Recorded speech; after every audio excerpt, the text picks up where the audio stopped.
J'étais dans ma cuisine, en train d'essuyer des flocons d'avoine séchés sur la table, quand le téléphone a sonné. J'ai failli l'ignorer. Mon bébé avait pleuré toute la nuit. J'avais la tête qui martelait. Mon fils de 4 ans avait de nouveau refusé son petit déjeuner. À ce moment-là, mon plus grand problème me semblait à la fois insignifiant et infini. Puis, la voix au bout du fil a dit quelque chose qui a glacé mes mains.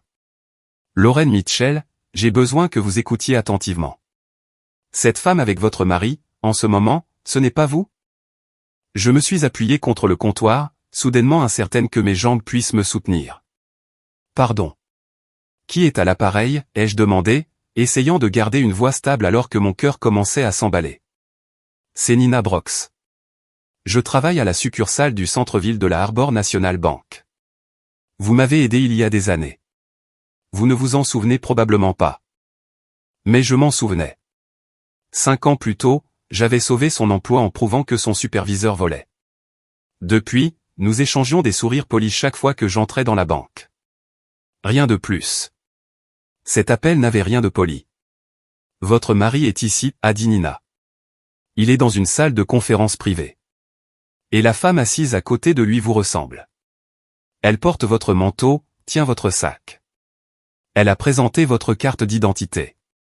J'ai ri, d'un rire sec et brisé qui ne semblait pas être le mien. C'est impossible. Mon mari est en voyage d'affaires.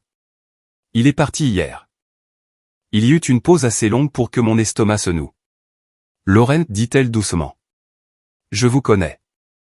Je vous vois souvent. Ce n'est pas vous. Ils essaient de tout transférer, a-t-elle continué, vos comptes, vos propriétés. Et votre mère est avec eux, elle signe en tant que témoin. La pièce a basculé. À cet instant, j'ai compris quelque chose pour lequel je n'avais pas encore de mots. Pendant que j'étais occupé à survivre à ma vie, quelqu'un était en train de me la voler, et je n'avais aucune idée à quel point j'étais proche de tout perdre.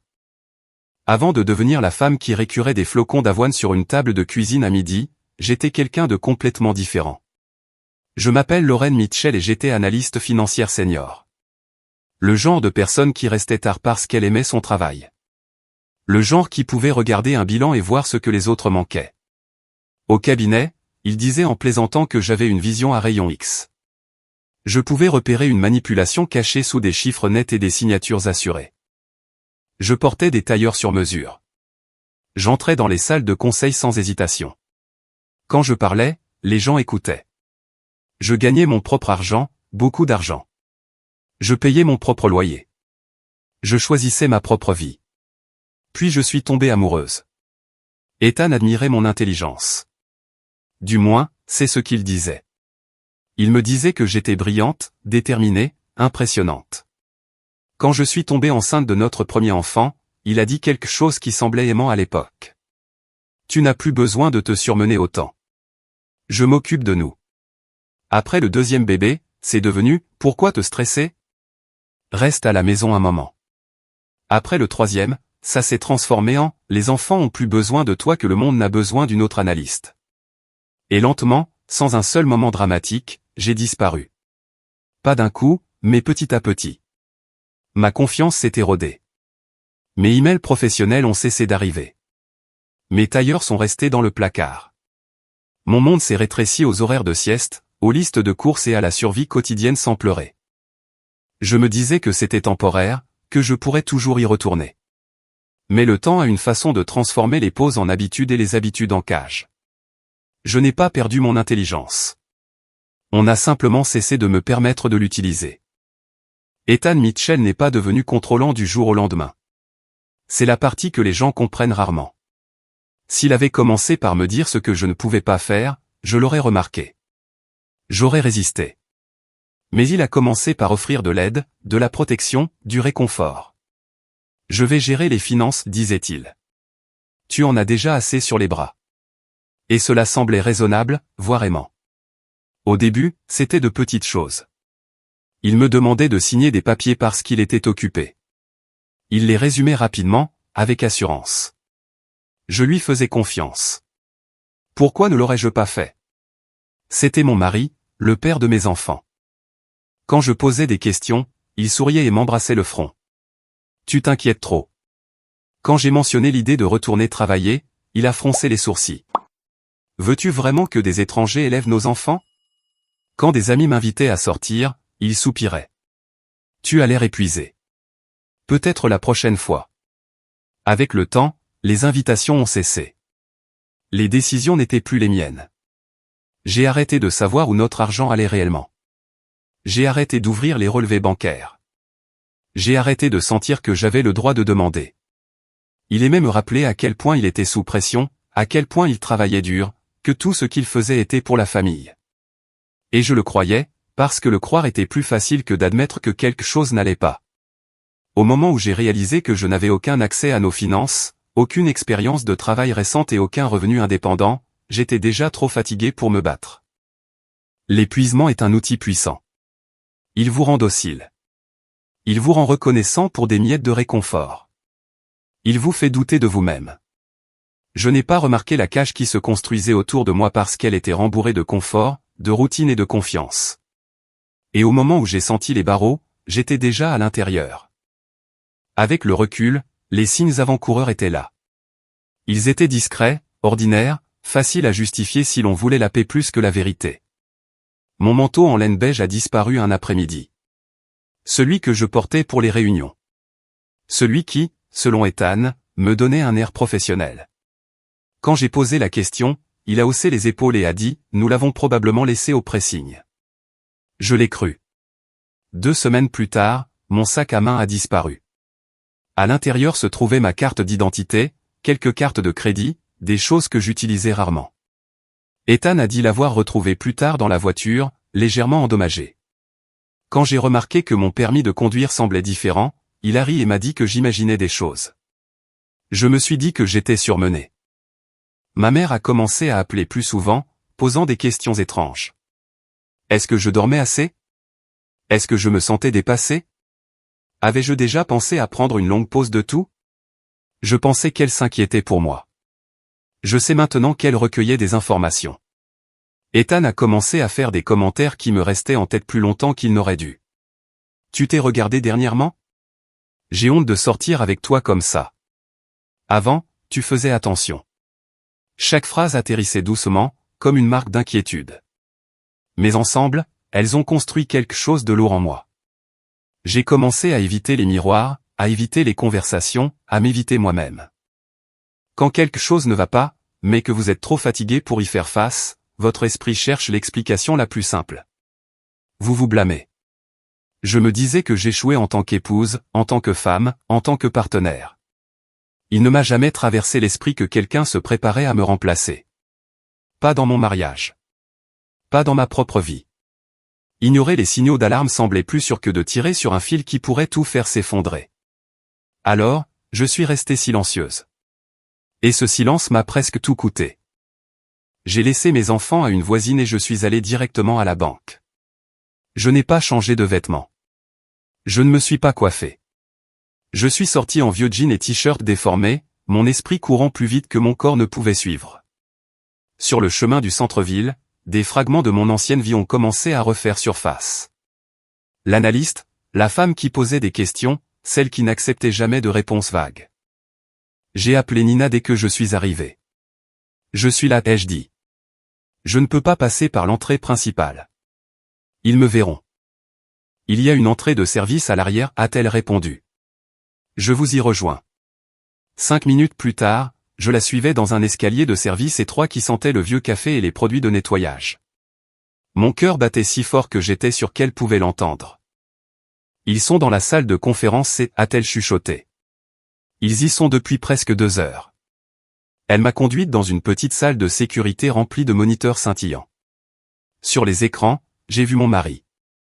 Ethan était assis en bout de table, détendu, confiant, portant un costume que je n'avais jamais vu.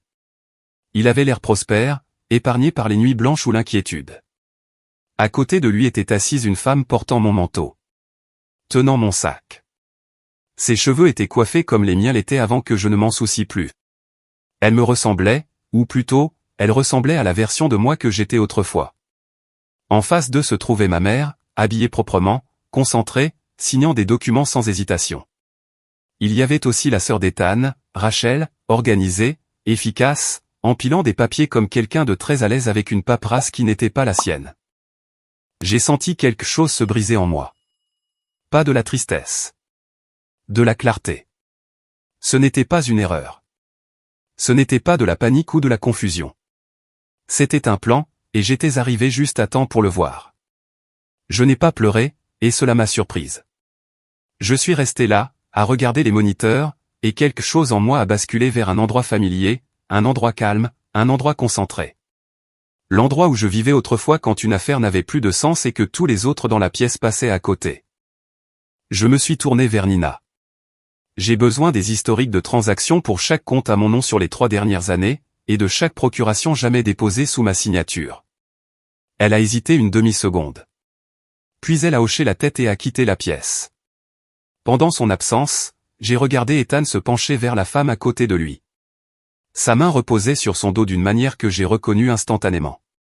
Pas le contact d'un collègue, pas le contact d'un étranger. Le contact de l'habitude. Quand Nina est revenue, elle portait un épais dossier de relevés imprimés. Elle m'a tendu un crayon sans que je le demande. Mes mains ont bougé automatiquement. 10 000 $ ici, 8 000 $ là. Assez petit pour éviter les alertes. Assez fréquent pour vider une vie. Plus de 800 000 $ envolés. Tout transféré à une SARL enregistrée au nom de la sœur d'Ethan. 3 mois plus tôt, une procuration générale avait été déposée à mon nom. Elle autorisait la vente de notre résidence principale. Je ne l'avais jamais vue. 1 mois plus tôt, un prêt avait été contracté en utilisant notre propriété de vacances comme garantie. Je n'avais jamais signé pour cela. Il y a 2 semaines, le bénéficiaire de mon assurance vie avait été changé de mes enfants à mon mari. Ma gorge s'est serrée, mais mon esprit est resté vif. Nina, dis-je en montrant une ligne. Où cette procuration a-t-elle été signée? Elle a vérifié le système. Succursale du centre-ville. D'après les dossiers, vous étiez physiquement présente. Montrez-moi toutes les vidéos de sécurité. La vidéo montrait une femme dans mon manteau, filmée de dos, signant des documents. Elle ne s'est jamais tournée vers la caméra. Ce n'était pas moi, dis-je calmement. J'étais hospitalisé cette semaine-là. Je peux le prouver. Le visage de Nina a pâli. C'est de la fraude, a-t-elle chuchoté. À plusieurs niveaux. Ce n'est pas tout, ai-je répondu. J'ai passé un appel, à un ancien collègue, quelqu'un qui me devait encore une faveur. 15 minutes plus tard, il a confirmé ce que mon instinct savait déjà. L'entreprise d'Ethan était en faillite, écrasée par les dettes, avec des procès en cours et des créanciers qui se rapprochaient. Il avait caché cela pendant plus d'1 an, et soudain, tout prenait sens. Je n'étais pas sa partenaire. J'étais son bouclier.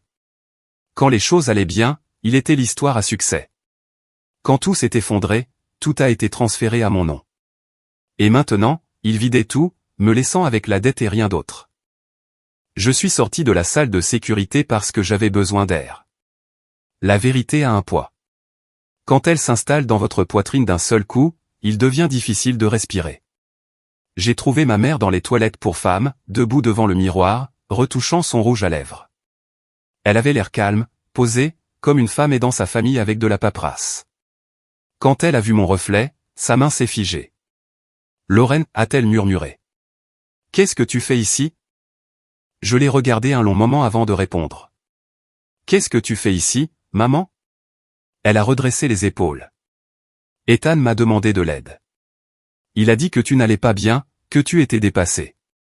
Il a dit que tu avais accepté tout ça. Cette femme dans la salle de conférence, dis-je doucement. Ce n'est pas moi. Tu sais, n'est-ce pas? Elle a détourné le regard. Il a montré des messages où tu parlais de partir, de ne plus y arriver. Ils sont faux, ai-je répondu. Je ne les ai jamais écrits. Il avait besoin que tu croies que j'étais instable. Ses lèvres se sont pincées en une ligne fine, un geste que je connaissais bien, celui qu'elle utilisait quand elle ne voulait pas admettre qu'elle pouvait avoir tort. Ethan a dit qu'il protégeait les petits-enfants, a-t-elle murmuré, que c'était pour la famille. Maman, dis-je en m'approchant. Il entretient sa maîtresse depuis 3 ans avec mon argent. Elle est enceinte en ce moment. Il essaie de me laisser avec les dettes et de prendre tout le reste. Elle a secoué la tête lentement. Ce n'est pas possible. Alors, je lui ai pris la main et l'ai ramené dans la salle de sécurité. À l'écran, Ethan se penchait vers l'autre femme et lui touchait la joue tendrement, intimement, sans y penser. Les genoux de ma mère ont fléchi. Elle s'est assise lourdement. Il ne t'a jamais regardé comme ça, a-t-elle chuchoté. Je sais, ai-je dit. Parce que je n'ai jamais été celle qu'il aimait. J'étais utile. Nina a placé les documents devant elle, les transferts, les actes, les dates, les preuves. Ma mère a couvert sa bouche et a commencé à pleurer. Pas des larmes de théâtre, de vraies larmes. Je l'ai cru, a-t-elle dit. Je l'ai choisi lui plutôt que toi. Je me suis assise à côté d'elle. Tu peux encore réparer ça, ai-je dit. Mais tu dois dire la vérité. Elle a essuyé son visage et m'a regardé.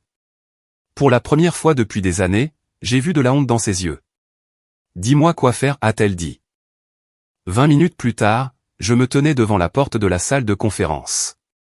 À l'intérieur, Ethan pensait qu'il était en train de gagner. Nina avait appelé pour leur dire qu'il y avait un problème de vérification mineure. Juste assez pour les garder assis.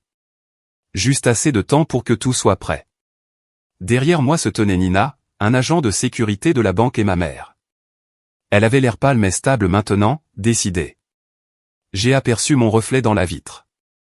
Vieux jean, chemise froissée, pas de maquillage, cheveux en désordre. Je n'avais pas l'air puissante. Mais j'avais la vérité, et c'était suffisant. J'ai ouvert la porte. La pièce est devenue silencieuse. Ethan se tenait près de la fenêtre, téléphone à la main. Quand il m'a vu, il l'a laissé tomber de ses doigts et il a heurté la moquette. Le son était sec. Final. La femme dans mon manteau a sursauté si vite qu'elle a renversé sa chaise. Sans la posture calme, sans l'illusion, elle avait l'air jeune, effrayée, déplacée. Rachel a serré le dossier de documents contre sa poitrine comme un bouclier. Le directeur de la banque a regardé de moi à la femme à côté d'Ethan et de nouveau à moi, la confusion se lisant sur son visage. Ethan, dis-je calmement. Comment s'est passé ton voyage d'affaires? Il a ouvert la bouche, l'a refermée, a réessayé. Lorraine, ce n'est pas ce que tu crois. Je me suis avancé et j'ai pris un document sur la table. Procuration générale, ai-je lu à haute voix. Autorisation de vendre ma maison, de liquider mes comptes. Je l'ai regardé. Voudrais-tu expliquer pourquoi une autre femme signe ça à ma place? C'est temporaire, a-t-il dit rapidement. Pour les affaires, tu sais comment c'est. Oui, je sais, ai-je répondu. Tu es en faillite. Le mot a atterri comme une gifle. Le directeur s'est levé lentement. Monsieur, a-t-il dit à Ethan. Cette femme est-elle votre épouse? Oui, a dit Ethan en désignant la femme dans mon manteau. Non, ai-je corrigé. C'est moi. Je me suis tourné vers elle. Enlève mon manteau. Elle a hésité. Puis, lentement, elle l'a déboutonné et l'a laissé tomber au sol. Sans lui, l'illusion s'est effondrée. Ce n'était pas une épouse, pas une partenaire, juste une jeune femme qu'on avait habillée pour voler une vie qui n'était pas la sienne. Et tout le monde dans la pièce pouvait enfin le voir. La police est arrivée discrètement. Pas de sirène, pas de cri, juste 2 officiers entrant dans la pièce et demandant à Ethan de se lever.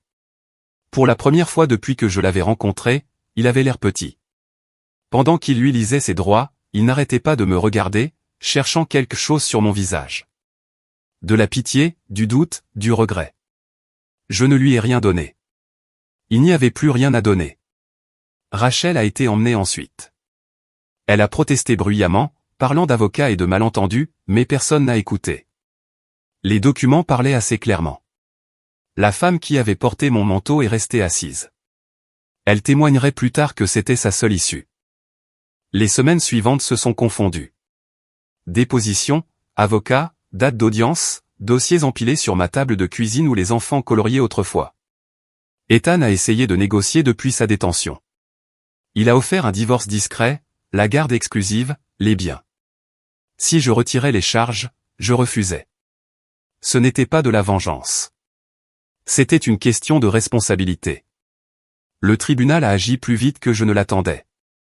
Fraude, falsification, abus financiers. Les mots semblaient lourds, mais ils étaient exacts. Quand le verdict a été lu, je n'ai rien ressenti. Ni satisfaction, ni joie, juste un vide étrange là où l'amour avait autrefois vécu. Après, ma mère se tenait à côté de moi dans le couloir. Elle avait l'air plus âgée que dans mon souvenir. Je suis désolée, a-t-elle dit. J'ai fait le mauvais choix. J'ai hoché la tête. Tu as réparé ça quand ça comptait. C'était tout ce que j'avais. Je suis rentré chez moi auprès de mes enfants ce soir-là et je les ai bordés un par un. Tout était incertain, mais pour la première fois depuis des années, c'était honnête. Recommencer à zéro ne semblait pas courageux. C'était épuisant. J'ai vendu la maison dans laquelle nous avions vécu pendant des années. Trop de souvenirs vivaient dans ces murs. Trop de mensonges. J'ai acheté un endroit plus petit dans un quartier calme, près de l'école de mon fils et de la garderie de ma fille. Rien d'extraordinaire, juste un endroit sûr, juste à moi. Les enfants ont eu du mal de différentes manières. Mon aîné posait des questions prudentes. Mon plus jeune a à peine remarqué. Ma fille s'ennuyait de son père et se réveillait en pleurant pendant des semaines. Nous avons trouvé de l'aide. Nous avons parlé. Nous avons attendu. La guérison ne suivait pas un calendrier. 6 mois plus tard, je suis retourné travailler. Mon ancien patron m'a appelé lui-même. Il a dit ce que j'avais besoin d'entendre, non pas comme une flatterie, mais comme un fait. Vous étiez la meilleure analyste que nous ayons eue. Si vous voulez revenir, la porte est ouverte. J'ai posé des conditions, des horaires flexibles, du temps pour mes enfants, un salaire équitable. Il a accepté. Lors de mon premier matin de retour, je me suis tenu devant le miroir dans un tailleur simple et je n'ai pas reconnu la femme qui me regardait. Pas la mère épuisée, pas la jeune professionnelle ambitieuse. Quelqu'un de plus fort, quelqu'un qui avait été mis à l'épreuve. Ce soir-là, mon fils m'a regardé et a dit « Maman, tu te ressembles à nouveau ». J'ai souri. Je ne reconstruisais pas une carrière. Je reconstruisais une vie, lentement, honnêtement, selon mes propres termes. Les gens me demandent parfois ce que ça fait de gagner. Ils s'attendent à de la colère, de la célébration, de la satisfaction. Mais ce n'a jamais été le but. La vengeance, ce n'est pas crier. Ce n'est pas l'humiliation. Ce n'est pas regarder quelqu'un d'autre tomber. La vraie vengeance, c'est de s'en aller l'esprit clair, les enfants en sécurité, et sa vie de nouveau entre ses propres mains. J'ai 41 ans. Je suis mère de 3 enfants. Je travaille dur. Je suis fatigué. Certains jours sont encore accablants. Mais chaque décision que je prends maintenant est la mienne. Personne ne parle pour moi. Personne ne signe pour moi. Personne ne planifie mon avenir en secret. Je n'ai pas détruit mon mari. Il s'est détruit lui-même. Tout ce que j'ai fait, c'est refuser de disparaître en silence. Si cette histoire a résonné en vous, si vous vous êtes déjà senti effacé, contrôlé ou lentement poussé hors de votre propre vie, sachez ceci. Vous n'êtes pas faible. Vous n'êtes pas brisé. Vous êtes fatigué. Et quand le moment viendra, vous vous souviendrez de qui vous êtes. Si vous avez trouvé de la valeur dans cette histoire, veuillez aimer, partager et commenter ci-dessous. Dites-moi d'où vous regardez et quelle heure il est. C'est l'art de la vengeance.